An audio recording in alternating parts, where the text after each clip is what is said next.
Taigi pakalbėsime dabar su Gyčiu, irgi Gytis yra stovykloje, jau prekiauja po truputėlį ir patvirausime, paklausinėsiu, gal sakė Gytis ir manęs paklausinės ir pakalbėsime apie tai, kaip tu Gyti pradėjai visą tai, kodėl tu pradėjai domėtis, pavyzdžiui, šitom visom rinkom, kas pagrindė buvo, kodėl tu užsivedei ir sakei, aš noriu šito, aš dabar imsiu čia ir pradėsiu valgyti šitas rinkas.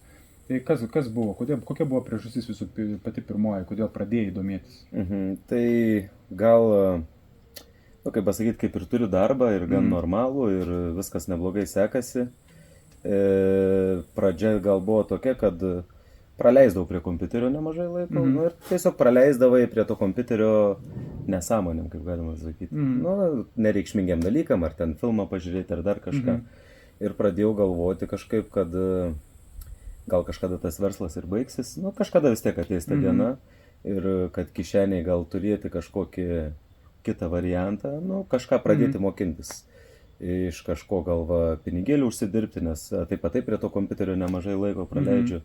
Tai kažkaip pamačiau tavo kelis video iš seniau, ta prasme jau. O tai prieš tai nebuvai susidomėjęs? Ne, iš visiškai nieko. Aš buvau girdėjęs, ta prasme, ten apie bitkoinus, apie ten tus treidinimus, bet ta prasme net nesigilinau visiškai. Supratau. Jo, ir tavo video kelis mačiau, bet nesusijusius gal su prekyba ar dar kažką. Ir po to pastebėjau, kad pareklamavai, kad kuo užsiėmė, žinai. Pažiūrėjau, pasidomėjau, atrodo sudomino visai. Tada mes pasiskambinom turbūt. Ir kaip pasakyti, kas labiausiai patiko, kad kai mes pabendravom, kartu, kad nebus lengva, kad jeigu norėsi kažką suprasti, išmokti, reikės sunkiau dirbti. Ir tai atrodė normalu, ne tai, kad kaip yra tie, kaip pasakyti, tai feikiniai tokie jo, kur ten paskambinsi, tu turi pas manęs greičiau, būtinai, čia turėsi milijonus kišeniai, žinai. Tai mes pabendravom, atrodo, ir kažkaip užkabino, žinai, pradėjau galvoti, kad reikia po truputį pradėti mokintis. Tai, bet turėjai kažkokią viziją, turėjai tą viziją, kad užsidirbti, jeigu tu... Jo, ta prasme, turėjau normalų, ir turiu dabar normalus darbas, normaliai užsidirbu, bet norėjau visą laiką kažką papildomai. Kadangi prie kompiuterio, šiaip ir patikto visokie ten įvairiausi dalykai, žinai, ir praleisdavau nemažai laiko, tai ir pagrindę pagalvojau, kodėl nepabandyti. Daugelis dabar jau su kitais, kiek teko bendrauti su žmonėmis kitais, visi sako, renka informaciją iš YouTube'o, iš grupių įvairiausiai, iš visų, bet kiek aš suprantu, tu nerinkai to, nes dar nebuvai to. Aš galiu pasakyti taip, aš to YouTube'o jau senokai nepasitikiu. Kaip pasakyti, YouTube'as, tokia platforma ten... Man realiai rimtas ten ar žmogus, ar ten traderis, kaip pavyzdys. Nežinau, ar ten YouTube reklamuosis per daug. Man ten tokie vaikų žaidimai, tokie labiau. Kiek mėnesių mokysi?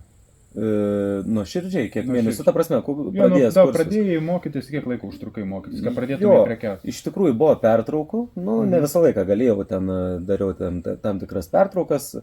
Realiai prisėdęs taip buvau kokius gerus 3 mėnesius, ten testavimai, mokslai, viskas. Čia per metus gal kažkur taip sudėjus, bet pavyzdžiui, iš tų 3 mėnesių, tai grinai nuo ryto praktiškai iki vakaro, arba bent jau iki pietų, žinai. Tai aišku, dariau tarpus, kažkokius ten įvyko, bet... Bendrai taip sudėjus, kiek laiko maždaug. Aš dabar jau nuo pačių pradžių kiek yra? Maždaug taip, kiek. Tai 2 metai jau kiek kažkur. Jau 2 metai, jau su prekyba. Aš, kaip pasakyti, savo esu nusistatęs, man prioritetas yra mano, kaip pasakyti, darbas. Šitas yra, toksai kaip papildomas. Aš niekur neskubėjau, nenorėjau per daug skirti laiko, nes nukenties pačio darbai. O kas pasikeitė pas tavį kaip viduje? Nes čia susiduri, tu pradedi matyti save, pradedi matyti, ko tu nori. Čia vyksta tokia kaip labai didelė analizė, save gali analizuoti būtent šitoje prekyboje, kai tu mokinies ar prekiauji. Kas pasikeitė, pavyzdžiui, tavyje žygiuojant tų mokymų link, bendravimo, kas viduje, ar tu atradai kažką naujo savyje, ar tu aš atradau tokių dalykų, tarkim, į prekybą jau, kai jas pabandęs prekiauti, tokių minusų, iš tikrųjų daugiau už savęs. Kad gal esu neramus, kad pradėjau daryti, pradžioje klaidas, kodėl aš jas darau, tada pažvelgi save gal labiau. Tiesiog supranti, kad reikia kažkaip nusiraminti, kad biški ramesniam, čia, nu, kaip pasakyti, gali pritaikyti ir gyvenime gal tą patį. Tai prekyba labai puikiai tą parodė, aš įėjau, nu ir pamačiau, koks aš esu, ta prasme, ir ką reikėtų keisti. Tai čia labai didelis pliusas, kad gali per prekybą, pavyzdžiui, kažkokią į savį kaip į žmogų net pažiūrėti. Tai labai gerai. Čia tai, aš ir sakau, čia šitoje prekyboje apskritai kaip mokinės tu turi nugalėti visus savo norus, fantazijas, nes turi susikoncentruoti tai, ką tu turi atlikti, dauguma susikoncentruoja į pinigus, į to, ką tu gali uždirbti labai greitai per trumpą laiką, labai daug per trumpą laiką ir žmonės labai greitai pradeda klysti ir daryti klaidų. Taip, tai va, ta prasme, aš tas klaidas ir darau, dar aš iš jų, aš supratau šitą, bet dar išėjimo neradau, dar atsakymą. Nu, kažkaip. Tai aš užduodu kaip ir visiems, tai kaip suprantu, yra, nu, sunkiausias momentas tavo yra etapas, tai yra psichologija. Tai sakau, kas buvo sunkiausiai? Mokytis, pritaikyti visą tai, ką išmokai, ar susitvarkyti psichologiją? Kas buvo sunkiausia tavo manimu? Gal tie antri variantai - pritaikyti ir susitvarkyti psichologiją. Mokytis gan buvo smagu, ta prasme. Susikūriau savo erdvę, pasileidau muziką, mokinės, braižai, gan smagu buvo, kai prasidėjo pritaikymai. Prasidėjo daugiau klausimų, kai prasidėjo prekyba, dar daugiau.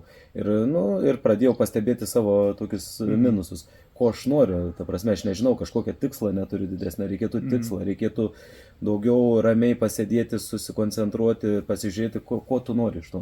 Ir nuspręsti gal, kiek tu laiko tam gali skirti. Ir, nu, čia iš tikrųjų daug ką yra pagalvoti.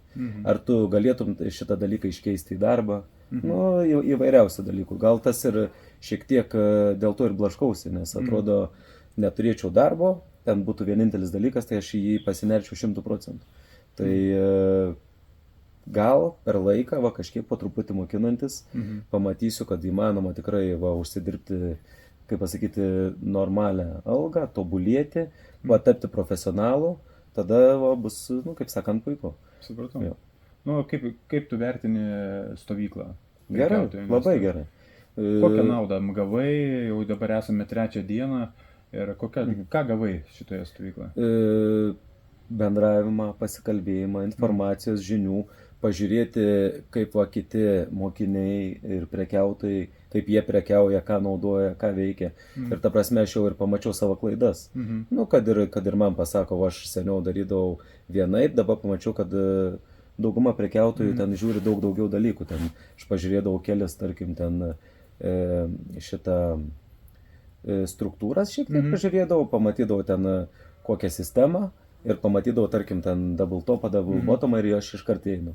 O čia dabar atvykęs jau pastebėjau, kad yra dar daug, nu, ta prasme, reikia daug į ką atkreipti dėmesį. Tai čia, kad mes bendraujame, kad aš esu su jumis kartu ir visi kiti praktiškai padedam vienas kitam. Taip, labai smagu. Ir gaunate didelę naudą. Taip, o ką galėtumai parekomenduoti, o dabar žiūrovai žiūri, ir ką galėtumai parekomenduoti tam žmogui, kurisai gal patarti, jisai vis tiek jau gal metus laiko prekiavo, gal kelis mėnesius, ar gal netgi 5 metus prekiavo ir įvairiausių.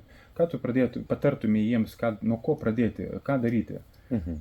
Nu, kaip pasakyti. Ar jiems toliau eiti kažkaip? Ne, žmogus gal turėtų nuspręsti konkrečiai, ar jisai norės to keliu, tarkim, eiti, ar jisai pasiryš, nes iš tikrųjų mokintis yra nemažai, prie ekranų praleisti laiko yra irgi nemažai praleidi, tai nuspręsti, ar tau tai patiks, ar tu to nori, ir, nu, tarkim, jeigu tau seksis uždirbsi pinigų, kam gal tau tie pinigai, žinai, jeigu tu ten, kaip pasakyti, žmogus nežiūrėsi tai profesionaliai, o tiesiog gal tau tik bus nusipirkti ten automobilį kokį, ten, pavaidinti prieš kitus žmonės, tai pasvarstyti tiesiog, kam tau to reikia. Supratau. Ir jeigu tu norėsi tai eiti, tai suprasti, kad reikės skirti laiko, reikės mokintis, bet ką galiu garantuoti, kad tikrai atrodo mokintis verta, kas to domisi, tarkim.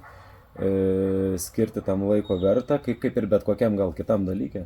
Jeigu tu skirsi viršvalandžius, tu dirbsi sunkiai, protingai, būtinai bendrauti su kitais, kad ir mes dabar esam čia susitikę. Tai manau, kad jeigu tu jau to domies, tau tas įdomu, tai čia verta bet kokiu atveju. O kaip jau Montų sodyba? Visa šita sodyba, kurią... Puikiai sodyba, rami vieta, maistas aukščiausias klasės. Va čia turim kubilą, įšilusi jau, tai vieta tai super. Ramybė, ramu. Nuo kompiuterio ekranų gali išėti pailsėti, pasivaikščioti žolynai. Taip, mes praktiškai visą dieną praleidžiame prie kompiuterių, ne visą dieną, bet aišku, kiek reikia, kiekvienas pasikalba, eina pailsi, pasportuojam ryte, tai dabar laukia kubilas vakare, visi šoksime į kubilą, pasimaudysime ir ruošimės rytoj vėl kitai dienai. Taip. Ir be to, kai maudomės ar pasilinksminama, kad ir sporto metu, kad ir visą laiką gali pabendrauti apie prekybą, ir ne tik, kaip sakant. Nu ką, gerai, dėkui tau, Gyti, už pokalbį. Nėra už ką, dėkui tau, Tomai. Prašau.